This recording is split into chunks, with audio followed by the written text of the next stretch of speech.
People in our own backyards are hurting.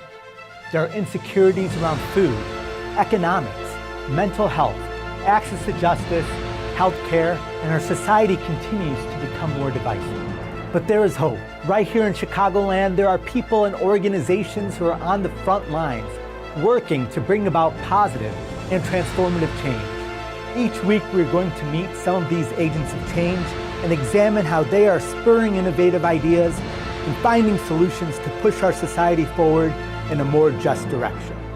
I'm Sufyan Sohel, and this is Change Agents. Good evening. At the June City Council meeting, Chicago residents spoke up against the influx of migrants in our communities and the resources that have been allocated to assist them. Chicago started moving some of the foreign national buses from the southern border to other communities throughout the city, with more than 10,000 migrants having arrived in Chicago over the past 9 months from the southern border. In May, the Chicago City Council appropriated $51 million for migrant services. However, it is only expected to last a few months. With Chicago communities, elected officials, and community groups at odds among themselves and each other over how to best support and fund the influx of migrants to Chicago, we thought it prudent to discuss some of these issues tonight on Change Agents. My first guest tonight is the Executive Director of the Chinese Mutual Aid Association, an organization that serves our low-income and diverse immigrant and refugee communities across the greater Chicagoland area through social services, advocacy, educational programs, and assistance for youth, adults, the elderly, and small businesses. I am so pleased to introduce you to one of my mentors and a dear friend, Dennis Mondero. Dennis, thank you so much for joining tonight. Thanks for having me. Of course. Dennis, talk to me about this problem. We have thousands of people coming to our city. We have certain communities feeling threatened. They think things are being taken away from them to serve these communities.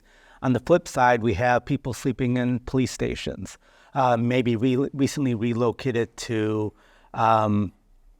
places in our park districts, field houses in our park districts. What are you seeing? What are you hearing? Well, you bring up the 51 million, which sounds like a lot of money, and it certainly is, and I don't mean to diminish that, but when you're looking at a city of Chicago with a budget in the billions, the city of Chicago often has something like a catastrophic storm, right? Where suddenly we have to leap into action and do things that will cost millions, if not hundreds of millions of dollars, right? So while $51 million sounds like a lot, when you look at it from a perspective for a world-class city like Chicago, the third largest city in the country, it is something that leaders like our mayor, our city council, are often used to being able to manage.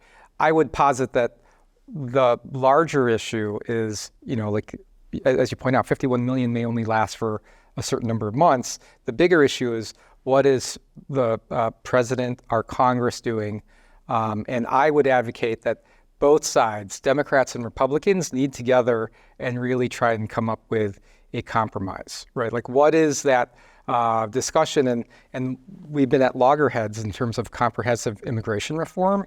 And, what's a way to how do you lock everyone up in a room and make sure that they don't get out until they have something? And both sides may have to compromise in whatever way. And whatever that compromise is above my pay grade. But, what can we do? I know that the Democratic Party would love to look at, not necessarily for the current migrants that are coming in, but for long-term immigrants that are children in the DACA program. Is there a way for them to have long-term security, knowing that they can stay in the country where, someone came here at the age of 2 and is now 22 years old, and they're going to school, they're working. How can we give them long-term security that they may not get deported tomorrow?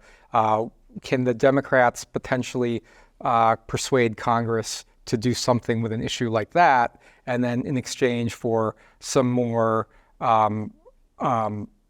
rules in place that can have a more regulated system for the migrant community, right? And so the Democrats and Republicans, in my personal view, I think they need to come together to compromise. And unfortunately, all the migrants that were being bused here from Texas or other states, it's a political tool, and honestly, in some ways, an effective tool. Now, something I don't agree with as a tool, but it's an effective tool that the Republican governor and the Florida governor have used to like create this divisiveness that you talk about in their community, right? But how can the two sides come together and compromise? And that's what I would really love to see. And since it's not been working so far, like what's a new strategy? Like, can they openly like say, hey, we're willing to give on this as long as we can get on that, and just have those discussions? Because, you know, it's going to require everyone to. I was in Washington, D.C. A few weeks ago and talking to a few folks in Congress, and some people were optimistic about immigration reform. Some people were not optimistic that it would happen in this term or the next, right? And that's just so sad that this may like play out in the long run, because then families are affected, people in Chicago, people in Texas, everyone's affected, right? And so we need to like get together on some kind of compromise. You raised an important point in that right now I think a lot of people are focused on the migrants and not about all these other classifications of immigrants and refugees that aren't part of that subset. Can you talk about some issues they may be facing in Chicago and the work that needs to be done on them? You know, with COVID and the onset of COVID, we saw that there was a lot of anti-Asian hate in Chinatown, on Argyle, where our office is located. Businesses were being broken into multiple times, prompting my nonprofit organization. We actually created a fund, and we funded some of the smaller mom and pop stores that couldn't afford security cameras. We put security cameras, into their stores at their request, because like this one restaurant right across the street from my office had been burglarized like 3 times in the span of 2 months, right? And so we try to do things like that. Obviously, things like English access. During the pandemic, when businesses were closing left and right everywhere in the country, a lot of immigrant-owned businesses who don't necessarily know what is the PPP, program? What is the Restaurant Revitalization Fund? Sure. How do I apply for something like that? It was just harder to access because of one, language, but then also two, you have folks that are small business owners and aren't necessarily business savvy to know how to like get onto the government's website and navigate that process and like know how to like submit their tax returns online to like get the necessary paperwork together. And so I'm proud that our organization, with volunteers and on our associate board and otherwise would get together to try and like bring the Asian American business community that knowledge of ways in which they could thrive. So tell me a little bit more about Chinese Mutual Aid Association. What's your history? You have the word China in there, and I think that's a big confusion for a lot of people who want services from your organization. Tell me a little bit about it. Sure. And our organization was founded over 40 years ago, proudly by ethnic Chinese refugees who came from Southeast Asia. And so not only China, but from Vietnam, honestly, after the fall of Saigon. And when they moved to the uptown neighborhood of Chicago, they were confronted as new immigrants or refugees with issues like, how do we like learn a new language, right after the Vietnam War? How do we then get jobs? How do we get higher paying jobs? How do we like take care of our kids while mom and dad are working double shifts, right? So in 1981, a group of like-minded philanthropic folks decided to create a nonprofit, and 40 plus years later, we've continued to provide that service. We're the only Asian American small business development center in the state of Illinois. So we help small business owners, and they don't have to be Asian owned businesses. And so we proudly help any small business owner, but we target our marketing to the AAPI business community. And in our second year of having done that, we leapt, when I looked at the data, we jumped to like being the highest provider of Asian American clients in the state of Illinois. Oh, wow. And then we were actually 8th in the state for like the total number of minority clients, right? And so we proudly as a nonprofit. As a nonprofit, yeah. And so some of the other SBDCs are things like the College of DuPage, sure, right? Like the Chicagoland Chamber of Commerce, right, is a great SBDC, but like because we're being nimble and we have authentic relationships with like the different communities of color, we were able to like really market and access those minority business owners so that they could get that information. We have workforce development so that immigrant clients can get jobs. And actually, like you thankfully shared your charisma to like one of our local fun philanthropic endeavors, our Red Party, where we had our Asian American men's fashion show, right? But another person that helped put that event together, Naweed on our team, he's a refugee from Afghanistan, right? And he originally came to us as a client who, a year and a half ago, he was living in Kabul working at the U.S. State Department. And so just so powerful that when he came to Chicago, we interviewed him. He was a pharmacist. He was just he's so smart and engaged. And so it was truly our honor to be able to pick him up and hire him. And he's been like a great addition to our team in so many different ways. So we do workforce development. We teach English as a second language. We help people become U.S. citizens. So if they can't afford an immigration lawyer, they can come to us, and on a sliding scale, we will help give them free or really low fee immigration assistance. And we've got staff members who are essentially paralegals accredited by the Department of Justice. That's so awesome. Things like that. Yeah. It was so great to hear about all the great programming. We're running out of time. I just wanted to make sure that we talk about you have a great event coming up. Can you talk a little bit about that? Oh, so on August 5th is our Dim Sum and Then Some, the Uptown 5K, 10K run. Okay. And it's a social enterprise, where hopefully we can, the surplus from that event can essentially serves as another fundraiser. But what I think is also fun about that event for us, and for me as a kid that grew up on Argyle in the 70s and 80s, is that it's also an instance of positive loitering, right? Where you're bringing in a really families and doing an event for the community. We started that race off 6 years ago, with a little pause for COVID for a year or two, right? And I think our first race had 250 runners.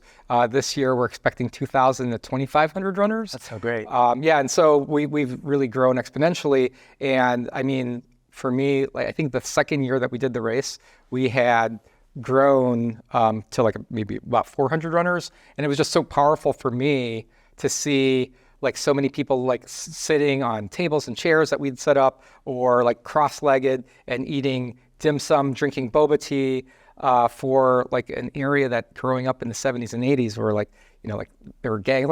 I could never as a kid imagine that something family oriented as that happening on Argyle. And so to know that my nonprofit organization that I work with is behind something like that and bring our community together is a really fun thing. So, I encourage anyone to sign up for the race. Dimsum5k.com, I think, is our website, but that's August 5th. Awesome. Dennis, I'm so inspired by the great work you and the organization are doing, and you should be so proud of how far you've taken it and your advocacy and all the great work that you all are doing. So thank you so much, and thank you for joining tonight. Thank you, Sufyan. Of course. We'll be right back with our next guest.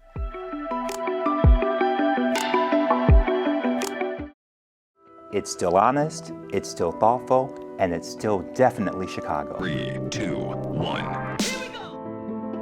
Join me, Darius Hillman, for a brand new spring season of In the Arena, where we're bringing you compelling conversations with some of the most fascinating people our city has to offer, right here on CAN TV 19, on cantv.org, and the new CAN TV Plus app.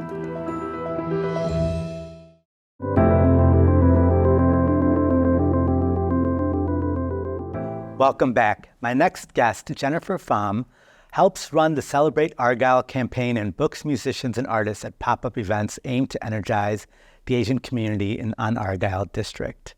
She's a Chicago-born Vietnamese American and co-owns her family's pharmacy. She also serves on the board of directors for the Uptown Chamber of Commerce and proudly serves on the associate board for the Chinese Mutual Aid Association. Thank you so much for joining tonight. Thank you. Of Thank course. you for having me. Tell me what's your passion and what drew you to an organization like Chinese Mutual Aid Association? Well, with Chinese Mutual Aid, I've always enjoyed their work.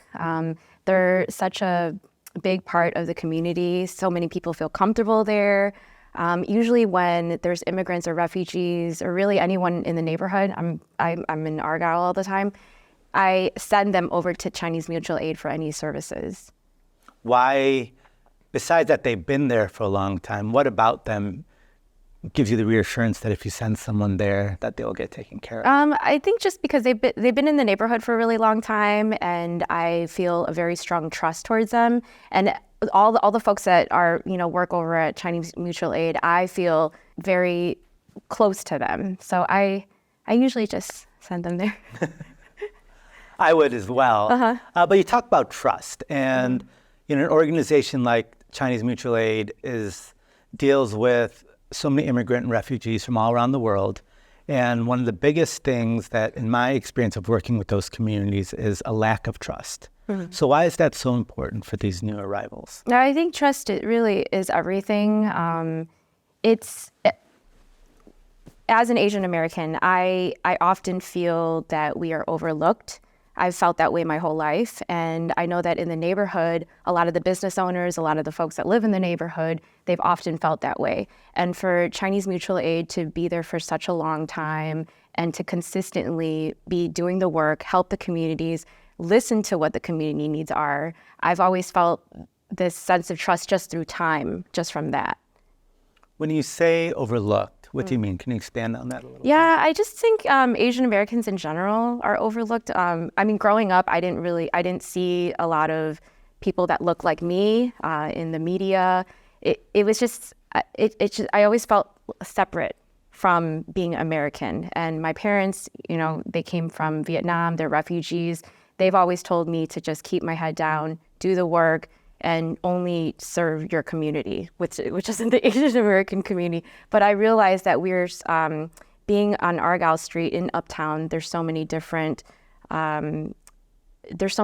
people that are in the neighborhood, and it's important that we are connecting with one another. I get what you're saying, but why is that important? Why should we be connecting with one another? Because as I see it sometimes, in a city like Chicago, it's structured separation. You have different communities and pockets and things like that, but you're talking about people coming together. Why is that so important for a city like Chicago? It's important because I feel that we're so segregated in this city. We're so diverse here in Chicago, and there's so many different types of people, different income, different ideas, just different backgrounds in general. And I feel that we've been so segregated for so long. And a neighborhood like Uptown, it's a melting pot of different cultures. I've grown up with, around a lot of Southeast Asians, but on the other block, it's all African. And on another block, Latinos. And it's just very different within a 1 mile radius during the time that I grew up. And I feel that not a lot of communities are that way. And because we have been able to coexist in a small area, we've been able to learn from one another and help each other out. And I feel that there's this sense of trust that we've been able to grow with one another, especially with Chinese Mutual Aid. They've been able to help so much of the community and beyond as well. Tell me about your own journey, your own story. What moves you to keep doing your community building work and being an advocate for us coming together and working together? Well, I'll go back to why I even started getting really serious about the work in Uptown and working with Chinese Mutual Aid. I am the daughter of Vietnamese American business owners, and Mini Thung Sa Pharmacy specifically. It's actually the first Vietnamese business on Argyle Street. Wow. And my parents came here from 75. They, didn't know what they were going to do. They fled Vietnam. And when they came here to Chicago, they're like, well, we really need to help the community. And my dad was a pharmacist in Vietnam. He decided, okay, well, I'm going to go to school. I'm going to start, fresh here. And as a daughter of, Vietnamese American parents, I wanted to stray away from Uptown because back in the day, it was an area that was unsafe. I didn't feel comfortable there. I felt at home, but it's a place that I always wanted to get away from. And years later, my parents were actually contemplating on selling the pharmacy. And that's when I realized, oh, wow, this area can completely change if I don't step up and do something about it. And, I saw it in two different ways. It was either going to go a positive route, or it was going to go the route of, oh, this is just going to be something in history. Argyle is no longer going to exist. And I decided I wanted to, step up and, do something about it. And I started to connect with other folks that cared about the community, people that grew up in the neighborhood, because it's been changing so much. There's a lot of new buildings being built, and a lot of people from the neighborhood getting pushed out because it's getting so expensive. And so I felt there was a need to step up. But the only way I know how to do it is in a creative way. I come from a nightlife background. I've been a bartender, throwing events all over the city, and I've never concentrated specifically on Argyle Street. And I had linked up with a really good friend of mine, Hock Tran, who his parents were also community leaders and really good friends with my parents. And we decided to work together and create essentially a party on Argyle Street called Hai Bai Yo. And it comes from the phrase Mok Hai Bai Yo, which means cheers in Vietnamese. And it's a way to get folks together, have fun, but also enjoy our culture. And so we started off doing this just to kind of get more people into the neighborhood, because during the time that my parents were actually planning on selling the pharmacy, which was about 7 years ago, a lot of the businesses weren't able to survive this time. A lot of them, like Dennis had mentioned, there were a lot of businesses that had to close, and it's for many different reasons. It's just a street closure, the streetscape plan, a lot of things, a lot of changes in the neighborhood, and it becoming really expensive, and then also the kids of the older generation not wanting to take over the businesses. So Hock Tran and I decided to come together and try to get more folks to come into the area. And so we decided to throw this party that happened monthly, and it was a way to showcase Asian American artists, entrepreneurs. We worked together with the different restaurants in the neighborhood just to showcase all of the creativity, the beauty, and celebrating ourselves as different folks. And the event turned into a festival, and then and during all the Asian hate stuff that was going on during COVID, we decided to protest in our own way. And we decided to throw this event called Argyle Activation Walk instead of marching up and down the street, which we definitely considered. We decided, why don't we celebrate ourselves? We're in so much fear right now. We're not able to celebrate ourselves. Most of us have been taught to keep our heads down, not ruffle any feathers, not speak up. Even speaking up right now as an Asian American, I'm like, I don't want to do it. But I'm here because I feel that it's important to share why we're doing this. And during the activation walk, we were able to have folks showcase their talents. So it's like if you're a singer, you would, sing on the corner here, or someone that, feels better expressing themselves poetically, they had the poetry readings, and folks that wanted to sell jewelry that they make. Right here, I have All the Way Around Girls, Great.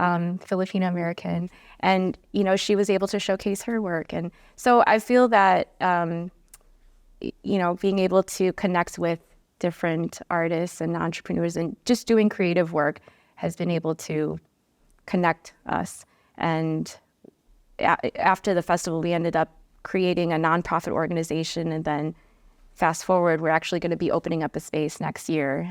We got help from the city of Chicago. We got a big grant. It's the community building. Oh, yeah. The 250K. So we're actually going to be able to open up a space to showcase the talents of all these different artists. And we've worked directly with Chinese Mutual Aid. All the events that we've ever had, we've had Chinese Mutual Aid involved, and That's so great. it's been really nice. Well, thank you so much for joining us and for sharing all the incredible work you're doing, and we wish you the best of luck. And I think it's so important of how you're using your talents and skills to bring all these different people together. So I hope you're able to continue it, and look forward to supporting you. Thank you. Appreciate it. Of course. We'll be right back with this week's Change in Action.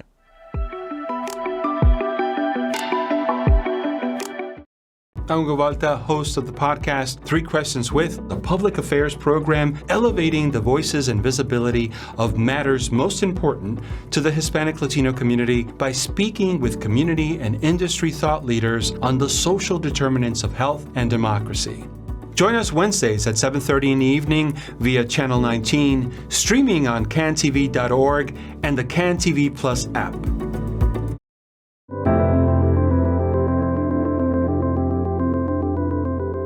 In this week's Change in Action, we have CanTV's next-door neighbors, ChiCat, the Chicago Center for Arts and Technology. I first got to know ChiCat when I was looking for a change in careers. I ended up going with the food technician quality control program. I was interested in ChiCat's main focus in technology. My favorite part of the course was really getting into all of the policies and all of the scientific parts of it. Ms. Kalia is one of the greatest teachers I've ever had. When I was in her class, I was fully engaged in everything she taught me. The capstone project was our final project for the course. It was R&D based, and I have wanted to pursue creating a lavender lemonade for years now. And so I took a chance to create the perfect lavender lemonade. I decided to make my own brand, make my own logo, and that's how my project started.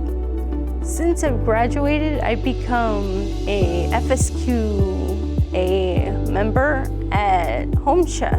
Everything I learned in Ms. Kalia's class really did apply to my current position. If someone's interested in joining a course at ChiCat, I would tell them to have patience and persevere. There are times where the course material gets complicated, but it reaps rewards.